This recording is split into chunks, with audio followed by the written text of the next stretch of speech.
নমস্কার, বিএনএন টিভিতে স্বাগত। বিএনএন টিভিতে এর আগেও আমরা আলোচনার পর্ব রেখেছি। সেখানে আমরা দেখেছি উৎসবের মরশুমে আপনারা কিভাবে ভালো থাকবেন, তপ্ত গরমে আপনারা কিভাবে ভালো থাকবেন, এবং যখন আমাদের মুর্শিদাবাদের তিনেই সবুজ হয়ে গেছিল সেই আলোচনাও আপনাদের সঙ্গে দেখিয়েছি। ভোটের ময়দান থেকে শুরু করে একদম স্বাস্থ্য পর্যন্ত একেবারে আপনাদের সঙ্গে আমরা সরাসরি তুলে ধরেছি। আজকে আমাদের আলোচনার বিষয় হচ্ছে নিট এবং নেট কেলেঙ্কারি। এবং আমরা দেখেছি বিগত দিনে যে রাজনৈতিক মহলে এমন হয়েছে যে টেট নিয়েও কিন্তু রাজনৈতিক নেতাদেরকে যেতে হয়েছে জেলে। এখন আমরা দেখব নিট এবং নেট যে আলোচনা, আমাদের সেই আলোচনার জন্য আমাদের স্টুডিওতে আজকে এসেছেন আমাদের ডোমকল গার্লস কলেজের অধ্যাপক প্রিয়ঙ্কর বাবু। অনেক স্বাগত আমাদের ডোমকল বিএনএন টিভির পর্দায় আপনাকে। আমি আপনার কাছে প্রথমেই যে কোশ্চেনে একদম চলে যাব, মানে একদম কথা মানে না বাড়িয়ে আপনার কাছে যেখানে যাচ্ছি, সেটা হচ্ছে যে নেট নেট স্কিমটা আমরা দেখছি। সো লোকসভার ফলাফল যখনই প্রকাশ হলো, লোকসভার ফলাফলের পরে আর কি একটা যে রাজনৈতিক মহলে একটা রাজনৈতিক একটা তরজা শুরু হয়ে গেল যে নিটের একটা স্কিম। তো আপনার এই বিষয় নিয়ে কি মতামত, যে ফলাফলের সাথে সাথেই যে একটা রাজনৈতিক তরজা শুরু হয়ে যাচ্ছে, তো সেটা নিয়ে আপনি কি বলবেন? হ্যাঁ, রাজনৈতিক তরজা শুরু হওয়ার মতোই, কারণ স্ক্যামটার সাথে রাজনীতি ওতপ্রোতভাবে সংযুক্ত। কারণ প্রথমে আমরা দেখি যে নিট যে স্ক্যামটা হলো, নিটের যেদিন ফলাফল বেরোলো সেটা কিন্তু অত্যন্ত চুপিসারে বেরোলো। লোকসভা নির্বাচনের ফলাফল, সারা দেশ যেদিনকে লোকসভা নির্বাচনের ফলাফলের দিকে তাকিয়েছিল সেই দিনকে চুপিসারে নিটের ফলাফলটাকে বের করে দেওয়া হলো। এবং তার পরবর্তীকালে দেখলাম যে একাধিক দুর্নীতির অভিযোগ এই নিট পরীক্ষাকে কেন্দ্র করে রয়েছে। এবার বিষয়টা হচ্ছে যে দুর্নীতি বিষয়টা তো তদন্ত সাপেক্ষ। এখনো পর্যন্ত সিবিআই তদন্ত করছে নিট স্ক্যাম কি হয়েছে, কোথায় কোথায় দুর্নীতি হয়েছে। বিভিন্ন রাজ্যে নিট স্ক্যামের সন্ধান পাওয়া যাচ্ছে, সিবিআই এর হাতে বিভিন্ন তথ্য উঠে আসছে। কিন্তু যেটা মূল আলোচ্য বিষয় সেটা হচ্ছে যে আমরা যদি খুব ভালো করে লক্ষ্য করি তাহলে দেখতে পাবো যে এটা একটা অর্গানাইজড ক্রাইম। কথাটাকে আমি এই জন্য ব্যবহার করছি কারণ ভুলবশত কোনো একটা জায়গায়, কোনো একটা সেন্টারে, কোনো একটা পরীক্ষার সেন্টারে যদি পরীক্ষার কোয়েশ্চেন পেপার লিক হয়ে থাকে, প্রশ্নপত্র ফাঁস হয়ে থাকে, তার সংখ্যাটা 1 কি 2 হতে পারে। কিন্তু আমরা নিট পরীক্ষাকে কেন্দ্র করে যেটা দেখলাম সেটা হচ্ছে যে বিভিন্ন রকমভাবে প্রশ্নকে ফাঁস করে দেওয়া হয়েছে। বিভিন্ন রকমভাবে বিহার থেকে শুরু করে গুজরাট থেকে শুরু করে ছত্তিশগড় থেকে শুরু করে মহারাষ্ট্র থেকে শুরু করে মধ্যপ্রদেশ, বিভিন্ন সেন্টারে কোথাও কোথাও আমরা দেখতে পাচ্ছি, এবং এইগুলো সিবিআই এর তদন্তের মধ্যে দিয়ে উঠে আসছে। সিবিআই আধিকারিকরা জানাচ্ছেন যে কোথাও দেখা গেছে যে কোনো একটা নির্দিষ্ট সেন্টারে যে সমস্ত ছাত্রছাত্রীরা পরীক্ষা দেবে তারা আগের দিন প্রশ্নপত্র পেয়ে গেছে। একটা নির্দিষ্ট ঘরে নিয়ে গিয়ে তাদেরকে প্রশ্নপত্রটাকে মুখস্থ করিয়ে দেওয়া হয়েছে যাতে তারা পরীক্ষার দিনকে ভালো ফলাফল করতে পারে। কোথাও আবার দেখা যাচ্ছে গ্রেস মার্ক দেওয়া হয়েছে। এই গ্রেস মার্ক দেওয়ার কথা ইউজিসির এনটিএ নিটের কোনো জায়গায় কোনো উল্লেখ ছিল না। তাহলে যে গ্রেস মার্কটা দেওয়া হলো, এটা কোন অর্ডারকে ফলো করে, কোন নীতিকে ফলো করে, কোন নিয়মকে ফলো করে দেওয়া হলো, এটার কিন্তু কোনো রকম উত্তর এখনো পর্যন্ত কিন্তু এনটিএ দিতে পারেনি। তার মানে এটা একটা অর্গানাইজড ক্রাইম। কারণ অর্থাৎ বিভিন্ন মাধ্যম দিয়ে এই দুর্নীতিটাকে কিন্তু করা হয়েছে, বিভিন্ন রকমভাবে এই দুর্নীতিটাকে করা হয়েছে যাতে ডাক্তারি পরীক্ষায় ছেলেমেয়েরা দুর্নীতিকে অবলম্বন করে তারা সফল হতে পারে। ফুল মার্কস, পূর্ণাঙ্গ মার্কস, যেখানে বিগত বছরগুলোতে আমরা দেখেছি যে 3 জন কি 4 জন পরীক্ষার্থী ফুল মার্কস পেয়েছে, সেখানে এরকম ডাক্তারির মতো পরীক্ষায় 67 জনের সংখ্যার উপর ছেলে মেয়ে এরকম ফুল মার্কস পেয়েছে। তাহলে যে বিপুল সংখ্যক ফুল মার্কস, এর কোনো সদুত্তর কিন্তু এখনো পর্যন্ত এনটিএ দিতে পারেনি, যারা এই পরীক্ষার মূল নিয়ামক। এবং অবশ্যই একটা রাজনৈতিক তরজা যে কারণে উঠে আসছে, রাজনীতির সংযোগটা যে কারণে উঠে আসছে, সেটা হচ্ছে যে এই যে নিট পরীক্ষা, সর্বভারতীয় ডাক্তারি প্রবেশিকা পরীক্ষা, এটা একটা অত্যন্ত গুরুত্বপূর্ণ পরীক্ষা। কারণ ডাক্তারির মতো পেশায় ক্ষেত্রে এটা একটা প্রবেশিকার মাধ্যম। 2017 সালে আপনাকে জানতে হবে, 2017 সালে কিন্তু এই যে এনটিএ যে সংস্থা, ন্যাশনাল টেস্টিং এজেন্সি, এই ন্যাশনাল টেস্টিং এজেন্সি সংস্থাটা এস্টাবলিশ হয়, প্রতিষ্ঠিত হয়। এবং তার পরবর্তীকাল থেকে কেন এস্টাবলিশ হয়? কারণ সরকার তখন মনে করলো যে একটা এজেন্সির হাতে দিলে পরীক্ষা ব্যবস্থাটা আরও সুচারুভাবে হতে পারবে। কিন্তু দেখতে পেলাম ঠিক তার হলো বিপরীত। দেখলাম এনটিএ সংস্থা সুচারুভাবে না করতে পেরে সেখানে অনেক ত্রুটি রয়ে গেল, এখন অনেক দুর্নীতির গন্ধ আমরা সেখানে পেয়ে যাচ্ছি। তাহলে প্রশ্ন আসে এখানেই যে একটা সময় কিন্তু এই ডাক্তারি প্রবেশিকা পরীক্ষা রাজ্যভিত্তিকভাবে হতো, এবং যখন রাজ্যভিত্তিক থেকে উঠিয়ে নিয়ে কেন্দ্র সরকার সর্বভারতীয় ডাক্তারি পরীক্ষার প্রবেশিকাকে চালু করে দিল, তখন কিন্তু বিভিন্ন রাজ্য, বিশেষ করে পশ্চিমবঙ্গ থেকে শুরু করে তামিলনাড়ু, বিভিন্ন রাজ্য কিন্তু এর বিরোধিতা করেছিল। কিন্তু সেই সময়কার বিজেপি সরকার কিন্তু সেই কথাগুলোকে অন্যরকম আমল দেয়নি, কথাগুলোকে গ্রাহ্য করেনি, এবং গ্রাহ্য না করে সর্বভারতীয় স্তরে নিয়ে এলো এই প্রবেশিকা পরীক্ষাকে, এবং এমন একটি সংস্থাকে ফর্ম করে দিল, এমন একটি সংস্থা হাতে তুলে দিল, যার ফলে কিন্তু এই ধরনের এই অর্গানাইজড ক্রাইমের, এই অর্গানাইজড দুর্নীতিকে আমরা আজকে দেখতে পেরেছি। এটা অত্যন্ত দুর্ভাগ্যজনক যে ডাক্তারির মতো একটি পরীক্ষায়, যেখানে ডাক্তার তৈরির কারিগর যে পরীক্ষার মাধ্যমে, যে প্রবেশিকা পরীক্ষার মাধ্যমে তৈরি হচ্ছে, সেখানে বিপুল পরিমাণ দুর্নীতি। আশ্চর্য লাগে, এরকম অসংখ্য হাজার হাজার উদাহরণ আছে। আমি একটি ঘটনার কথা বলতে চাই, যেটা আমি কিছুদিন আগে সংবাদপত্রে পড়ছিলাম, যে একটি ছেলে কেমিস্ট্রিতে পেয়েছে মাত্র 6, বাকি সমস্ত সাবজেক্টে, ফিজিক্সে, বায়োলজিতে যথেষ্ট ভালো নম্বর পেয়েছে নিটের পরীক্ষার প্রবেশিকা পরীক্ষাতে, কিন্তু কেমিস্ট্রিতে তার নাম্বার অস্বাভাবিক রকম কম। তো যখন তাকে সিবিআই আধিকারিকরা তদন্ত করেছেন, বিহার পুলিশ যখন তদন্ত করেছে, এই তদন্তটা বিহার পুলিশের হাতে ছিল, এবং বিহারের একটি ছাত্রের কথা আমি বলছি, যখন তদন্ত করেছে, সে তখন পরিষ্কার উত্তর দিয়েছে যে আগের দিন যখন তার কাছে প্রশ্নপত্রগুলো এসেছিল, সে বায়োলজির প্রশ্নপত্রটা পেয়েছিল এবং ফিজিক্সের প্রশ্নপত্রটা পেয়েছিল, কিন্তু কেমিস্ট্রির প্রশ্নপত্র তার কাছে আসেনি। তাহলে এটাই ভাবুন, আপনারা লক্ষ্য করুন, আজকে তাহলে যে ছেলেটি এইরকম দুর্নীতির মাধ্যমে একটি ভালো র্যাঙ্ক অর্জন করছে, এবং হয়তো কোনো একটি কলেজে, মেডিকেল কলেজের মাধ্যমে সে একটা না একটা দিন 5টা বছর পরে ডাক্তার হিসেবে সে নিজে প্রতিষ্ঠিত হবে, তো তাহলে কি পদ্ধতির মধ্যে দিয়ে সে গেল এবং সে কি পদ্ধতির মধ্যে দিয়ে ডাক্তার হলো? তো এই জায়গাতে কিন্তু একটা বিরাট বড় ক্রাইসিস তৈরি হচ্ছে। আমি আপনাকে কোশ্চেন করতে চাইবো যে ডাক্তারি পরীক্ষা বলে না, আমরা দেখছি যে ডাক্তারির সাথে সাথে কিন্তু আপনার নেট পরীক্ষাতেও দুর্নীতি হচ্ছে। আমরা জানতাম যে শিক্ষক এবং আপনার ডাক্তারি হচ্ছে সব থেকে নোবেল প্রফেশন, এতদিন আমরা এটা জেনে এসেছি, কিন্তু আজকের প্রজন্মের কাছে নিট এবং নেটের দুর্নীতিতে যেভাবে তাদের উপর এফেক্ট পড়ছে, যে কোশ্চেন আগে পাবলিশড হয়ে যাচ্ছে, হ্যাঁ, তাদের যে পুরো প্যানেলই বাদ চলে যাচ্ছে, তারপর তাদের র্যাঙ্কটা হয়তো 10তে থাকার কথা, সে জাম্প করে 5-এ চলে যাচ্ছে। তাহলে আগামী প্রজন্ম এটাকে কিভাবে দেখছে? আগামী প্রজন্ম মানে অত্যন্ত ভয়ানক এই বিষয়টা, কারণ যে কটা পরীক্ষা আজকে বাতিল হলো, সেই সব কটা পরীক্ষা অত্যন্ত গুরুত্বপূর্ণ, কারণ সেই পরীক্ষাগুলোর মাধ্যমে যে পেশায় মানুষ নিযুক্ত হবে, সেই পেশাগুলো সমাজের পক্ষে অত্যন্ত গুরুত্বপূর্ণ এবং নোবেল আইডিয়াল হিসেবে মানা হয়। আইডিয়াল হিসেবে মানা হয়।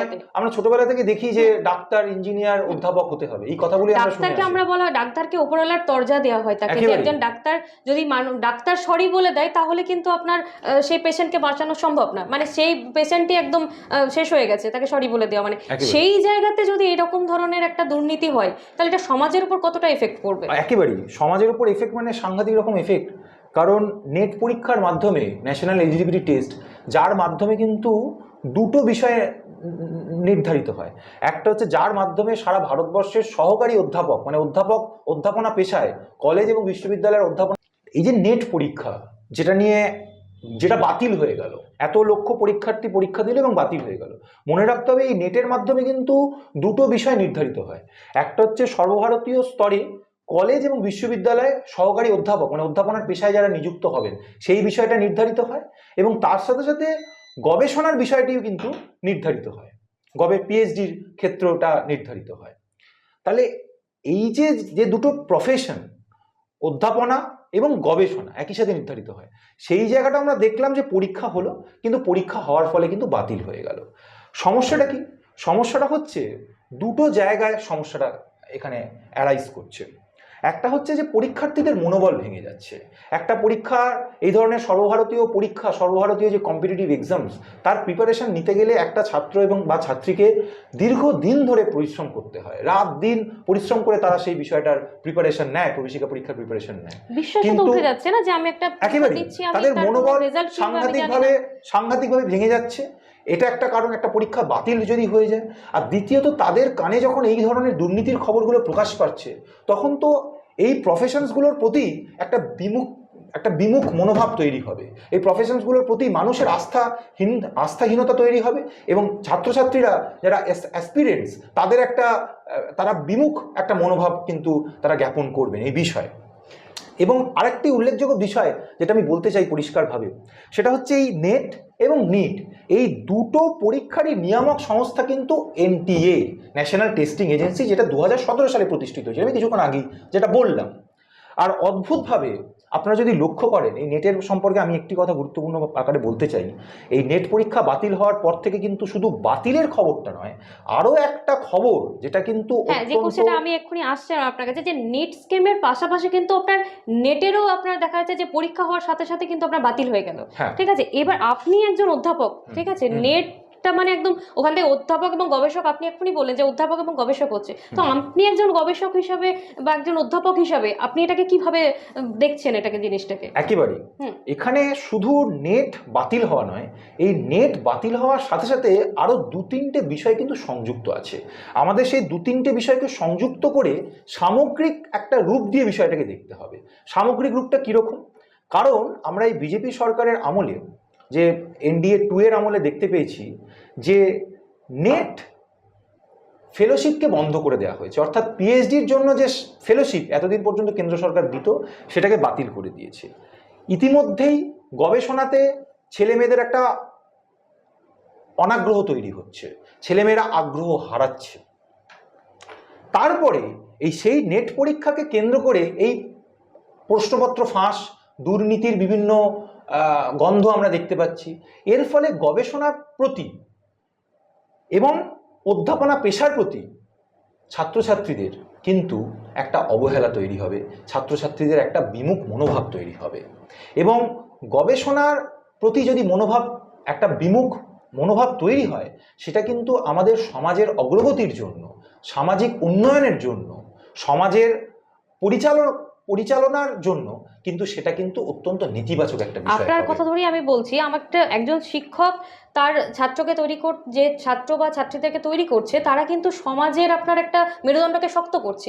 সেই অধ্যাপক হওয়ার মানে যুদ্ধে, সেই অধ্যাপক হওয়ার জন্য যে এন্ট্রান্স দিচ্ছে, সেখানে সে কিন্তু একটা 2 নম্বর রাস্তা সে করছে, যে আমি কোশ্চেনটা নিয়ে আমি করছি। তাহলে সে তার প্রফেশন জীবনে কতটা তার এফেক্ট করছে এটাতে, যে আমি আমার সমাজকে তাহলে কিভাবে কি শিক্ষা দেবো একটা টিচার হিসেবে? প্রথমত তো ছাত্রছাত্রীদের একটা বিমুখ মনোভাব তৈরি হচ্ছে, এবং এই নিয়ে কিন্তু জনগণের মধ্যে একটা অলরেডি আলোচনা শুরু হয়ে গেছে এটা নিয়ে, যে একজন শিক্ষক যেখানে একটা সম্মানের জায়গা ছিল, সেখানে একজন শিক্ষক তার মানে অন্যরকম রাস্তা অবলম্বন করছে, সে নিজেই আগে চুরি করে তারপর ডাইরেক্টলি সে প্রফেশনে যাচ্ছে। তাহলে সেই জায়গায় টিচারের প্রতি তার সম্মানটা কোন জায়গায় থাকবে, যেটা জনগণ অলরেডি আলোচনা করছে? এটা সম্মানহানির একটা বিষয় তো ঘটেছে, অধ্যাপনা পেশার প্রতি সম্মানহানির একটা বিষয় ঘটেছে এই নেট পরীক্ষা বাতিল হওয়ার পর থেকে, এবং নেটকে কেন্দ্র করে যে ধরনের দুর্নীতিগুলো আমাদের সামনে উঠে আসছে। শিক্ষাতে কি শিক্ষা একটা সাংঘাতিকভাবে গৈরিকীকরণের প্রচেষ্টা চলছে। শিক্ষা কি আপনার কখনো ধর্ম, জাতি, বর্ণ এগুলো কি বিচার করে? আমার তো মনে হয় না সেটা করে। না, একেবারেই করাটা উচিত নয়। শিক্ষা সকলের জন্য, শিক্ষার মধ্যে শিক্ষা আমাদের প্রশ্ন করার অধিকার দেয়, শিক্ষা আমাদের প্রশ্ন করতে শেখায়, সঠিককে সঠিক, ভুলকে ভুল দেখাতে শেখায়। কিন্তু এরকমভাবে একটা নির্দিষ্ট উগ্র মতবাদ বিশিষ্ট রাজনৈতিক দল যেভাবে সিলেবাসগুলোকে বদলে দিয়ে, যেভাবে পরীক্ষার প্রশ্নের মধ্যে তাদের রাজনৈতিক প্রোপাগান্ডাগুলোকে এবং ধর্মীয় উগ্র মতবাদগুলোকে ছড়িয়ে দেওয়ার চেষ্টা করেছে, এটা অত্যন্ত দুঃখজনক, অতীব দুঃখজনক। এবং এই যে নেট, এবং এই যে আমি শেষ কথা একটা বলি, এই যে এনটিএ সংস্থা, এই এনটিএ সংস্থার যিনি চেয়ারপারসন পদে এখনো পর্যন্ত অধিষ্ঠিত আছেন, সেই দীপক কুমার যোশী, সেই দীপক কুমার যোশীর যদি আপনি বায়োডাটাকে ফলো করেন, তার ব্যাকগ্রাউন্ডকে যদি আপনি চেক করেন, তাহলে দেখতে পাবেন উনি বিজেপির যে ছাত্র সংগঠন এবিভিপির সক্রিয় সদস্য একদা ছিলেন, এবং তার নিয়োগের পিছনে আরএসএস এর বিভিন্ন লোকজনের একটা মদত ছিল, এবং আরএসএস এর বিভিন্ন লোকের সুপারিশ ছিল। এই জায়গাটা অত্যন্ত দুঃখজনক, এবং এইটাই নেট দুর্নীতির সাথে সাথে কিন্তু এই বিষয়গুলো আমাদের সম্মুখে আসছে, এবং এইগুলোকে প্রশ্ন করতে হবে, এইগুলোর বিরুদ্ধে আঙুল তুলতে হবে। আমি শেষ আপনার কাছে একটা কোশ্চেনে আসবো। আমি প্রথমেই শুরু করেছিলাম আপনাকে যে কোশ্চেনটা দিয়ে, যে লোকসভার ফলাফলের পরেই কিন্তু এই নিট এবং নেট যে কেলেঙ্কারি যেটা হয়েছে এর মধ্যে, তো এই মুহূর্তে দাঁড়িয়ে নিট এবং নেট যে দুর্নীতি, নবনির্মিত সরকার একদমই, তো সেই নবনির্মিত সরকার এটাকে কিভাবে দেখছেন? এবং আপনি আপনার কথা ধরে আমি বলি যে আপনার বললেন বিভিন্ন রাজ্য, বিহার, তারপর আপনার মহারাষ্ট্র, বিভিন্ন রাজ্যে কিন্তু এর জাল বিস্তার করেছে, এবং তার সাথে সাথে আপনার বিরোধীরাও কিন্তু নবনির্মিত। তো সেই বিরোধীরাই বা আপনার সরকারের উপর কিভাবে চাপ প্রভাব ফেলবে, এবং আপনি এই নিয়ে আপনার অভিমতটা আপনি প্রকাশ যদি করেন। আমার অভিমত এখানে অত্যন্ত পরিষ্কার এবং স্পষ্ট এবং অত্যন্ত যৌক্তিক অভিমত। বিশ্লেষণ করে আমি যেটা দেখেছি, এই নেট নিয়ে এবং নিট স্ক্যাম নিয়ে যে দুর্নীতিগুলো হচ্ছে, সেই দুর্নীতির এপিসেন্টারগুলোকে যদি আপনি ফলো করেন, দেখবেন যে রাজ্যে সবথেকে বেশি পরিমাণ দুর্নীতির হদিশ পাওয়া গেছে সেই রাজ্যগুলোর পরিচালনায় বিজেপির নিয়ন্ত্রিত সরকার রয়েছে। এবং এই বিজেপি নিয়ন্ত্রিত রাজ্যগুলো থেকেই কিন্তু দুর্নীতির সূচনাগুলো হয়েছে।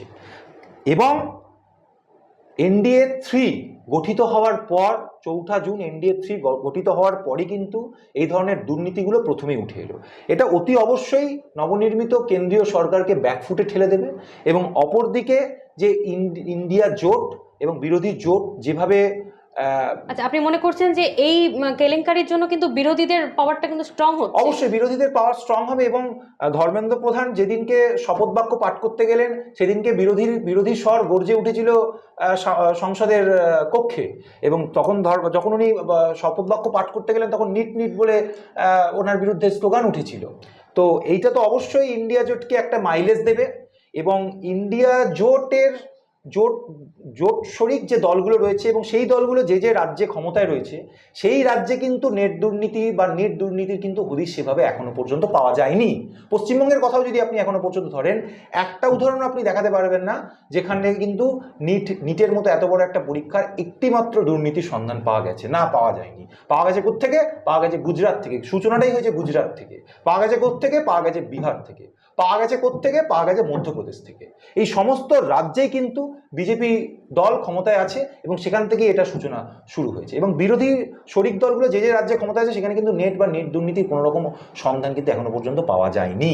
কিন্তু রাজ্যেও কিন্তু এরকমভাবে কোশ্চেন উঠেছে যে যেমন টেট হলো, সেখানে কিন্তু রাজনীতির নেতাদেরকেও কিন্তু রাজনৈতিক নেতাদেরকেও কিন্তু জেল পর্যন্ত যেতে হয়েছিল একেবারেই। সেটা অত্যন্ত, সেখানেও কিন্তু শিক্ষক, এখানে যেমন আমরা দেখছি নেট, ওখানেও কিন্তু শিক্ষকই ছিল কিন্তু যখন রাজ্যে ছিল তখন। একেবারেই তার জন্য তদন্ত হয়েছে। এবং রাজনৈতিক দলের দৃষ্টিভঙ্গি থেকে যদি আমাকে বলতে বলেন, তাহলে আমি অতি অবশ্যই বলবো যে সমস্ত নেতা মন্ত্রীদের বিরুদ্ধে সিবিআই তদন্ত হয়েছে টেট কেলেঙ্কারিকে কেন্দ্র করে, তারা প্রত্যেকেই জেল হেফাজতে রয়েছেন, তদন্ত অধীনস্থ বিষয়, তদন্তাধীন বিষয়। এবং রাজ্য সরকার কেন, তৃণমূল কংগ্রেস দলের পক্ষ থেকেও কিন্তু তাদের বিরুদ্ধে পদক্ষেপ নেওয়া হয়েছে। কিন্তু এখনো পর্যন্ত এটাই উল্লেখযোগ্য, যখন আপনি টেটের সাথে নেট কেলেঙ্কারির তুলনা করলেন, এনটিএ সংস্থা যাকে ঘিরে এত আঙুল উঠছে, সেই সংস্থার চেয়ারম্যান পদে যিনি এখনো অধীন হয়ে রয়েছেন, তার বিরুদ্ধে কিন্তু এখনো পর্যন্ত একটা পদক্ষেপও কোনো বিজেপির রাজনৈতিক দল নেয়নি এবং কেন্দ্রীয় সরকারের উচ্চ শিক্ষা মন্ত্রক কিন্তু নেয়নি। এটাই দুর্ভাগ্যজনক। আমরা শুনলাম নিট এবং নেট কেলেঙ্কারি নিয়ে বিভিন্ন রকম তত্ত্ব, সমাজতত্ত্বরা কি মনে করছেন, অধ্যাপকরা কিভাবে দেখছেন জিনিসটাকে, এবং বর্তমান সমাজের উপরে কিভাবে একটা এফেক্ট পড়বে। এই রকম ধরনের খবর পেতে আপনারা সঙ্গে থাকুন বিএনএন টিভির। নমস্কার।